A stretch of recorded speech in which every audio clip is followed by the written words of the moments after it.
피청구인에게 묻고 싶습니다. 지금도 2024년 12월 대한민국이 당장 무너져도 이상하지 않을 정도로 풍전등화의 운명에 처해 있었다고 생각하십니까? 혹시 명태균 황금폰으로 인한 본인만의 위기는 아니었습니까? 국회가 범죄자의 소굴입니까? 국회가 반국가 세력입니까? 국회가 종북 반국가 단체라면 총선에서 투표한 국민들도 반국가 종북 세력이란 말입니까?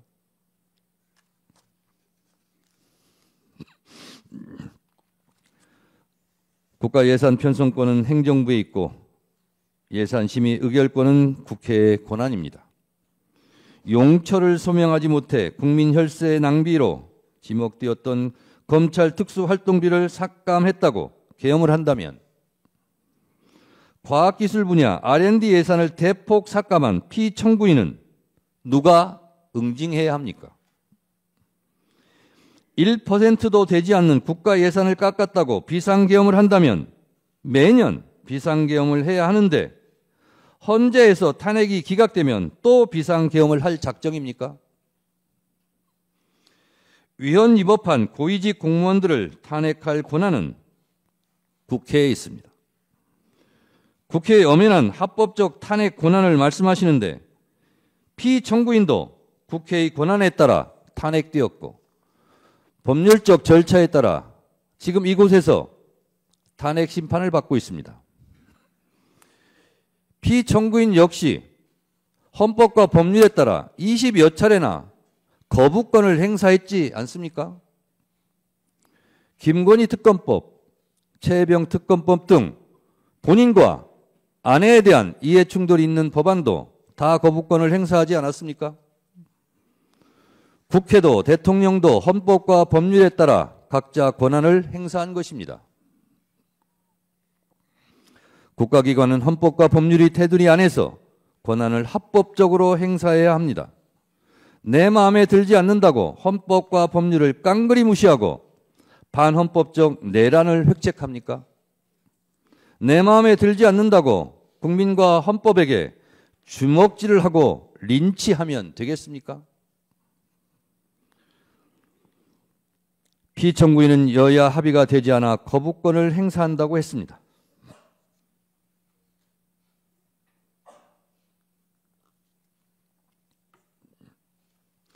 여야 합의는 헌법과 국회법 어느 법에도 존재하지 않습니다. 이런 생각 자체가 반헌법적입니다. 총선 때 한 표라도 한 석이라도 더 얻으려 노력하는 이유는 헌법 제49조에서 규정한 국회 의사결정은 다수결로 하라는 헌법적 명령이 있기 때문입니다. 여야 합의가 법 통과의 전제 조건이라면 이는 총선 민의를 부정하고 왜곡하는 반헌법적 반법률적 언동입니다. 대의민주주의 헌법 부정입니다. 뭐하러 총선합니까? 존경하는 재판관님, 피청구인은 경고성 계엄이고 아무 일도 일어나지 않았다고 가상현실에 있는 사람처럼 말합니다. 본인은 체포 지시를 하지 않았다며 전 국정원 홍장원 1차장과 전 곽종근 특전사령관의 공작이라고 주장합니다. 누구보다 피청구인에게 충직했던 두 사람이 무슨 이유로 피청구인을 모함한다는 말입니까? 피청구인으로부터 직접 지시를 들은 사람이 두 사람만의 증언도 아닌데 들은 사람들 모두 공작에 가담했다는 것입니까? 이게 가능합니까? 국회 내란국조특위에서 노영훈 방첩사 수사실장은 군사경찰의 미결 수용소라는 정상적인 구금시설이 있음에도 비원 벙커를 확인하는 것 자체가 정상적이지 않았다고 증언했고, 김대우 전 방첩사 수사단장은 이재명, 우원식, 한동훈 3명에 집중하라는 지시를 받았느냐는 질의에 네! 라고 분명하게 답했습니다. 또한 이곳 재판부에서 유일하게 직권으로 채택한 증인인 조성현 수방사 제1경비단장은 역시 내부에 들어가서 의원들을 끌어내라는 지시를 들었다고 똑똑히 증언했습니다. 피청구인 측의 의원을 요원으로 둔갑시키려는 꼼수는 실패했습니다. 설령 야당이 종북 반국가 단체라서 그 주요 인사들을 체포해 구금하려 한 것이라면 집권 여당 한동훈 대표는 왜 체포하려 한 것입니까? 결국 피청구인은 반국가 세력이라는 허울을 씌워 내 마음에 들지 않는 인사들의 씨를 말려버리려 했던 것은 아닙니까? 이들을 모두 수거하고 영구 집권을 꿈꿨던 것 아닙니까? 노상원 수첩은 또 무엇입니까?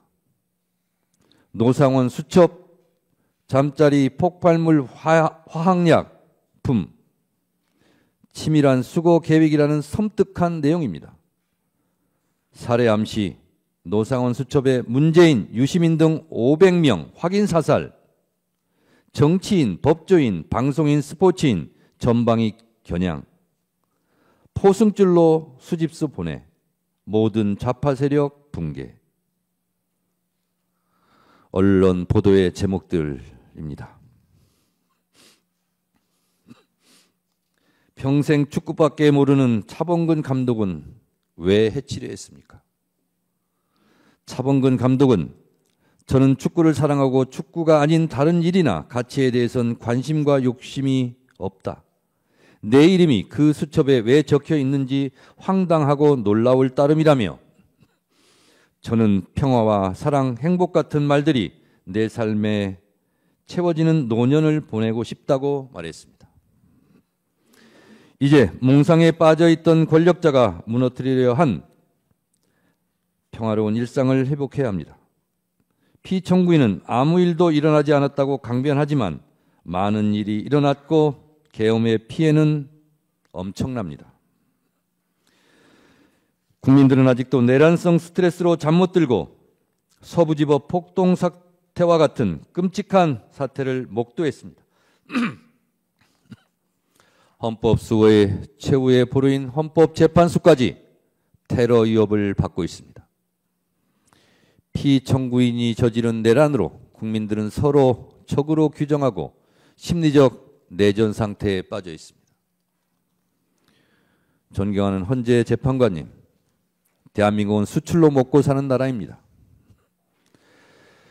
대외 의존성이 높은 경제 구도상 국가 안정이 곧 경제고 평화가 곧 경제입니다. 민주주의 선진국 대한민국을 불안한 시선으로 보고 있는 전 세계에 우리의 민주주의 회복 능력을 보여주어야 합니다.